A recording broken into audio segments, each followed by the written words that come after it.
আমসি দিয়ে নিরামিষ টক বানিয়ে খেয়েছো কখনো? যদি না খেয়ে থাকো অবশ্যই বানিয়ে দেখো।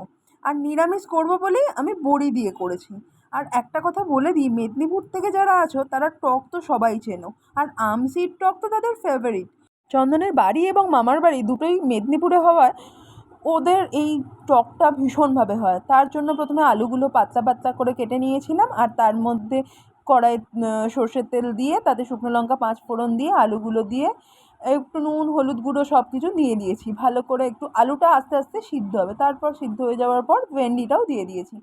এটা শুধু দুটো সবজি দিয়েই করা হচ্ছে, ইচ্ছে হলে বেগুনও দিতে পারো। আর আজকে না সর্ষে বাটা দিয়ে নয়, তার পরিবর্তে বাদাম বাটা দিয়েই করা হয়েছে টক। আর যখন বাদামটা পেস্ট একটু জলে গুলে দিয়ে দেওয়ার পর দিতে হয়েছে আমসি, আর এগুলোই হচ্ছে সেই আমসি। আমসি মানে হচ্ছে আম শুকনো। ভালোভাবে ফুটে গেলে অল্প একটু চিনি দিতে হবে, আর ভাজা বড়িগুলোও দিয়ে দিয়েছি। ব্যাস ফুটে গেলে রেডি হয়ে গেল আমসির টক।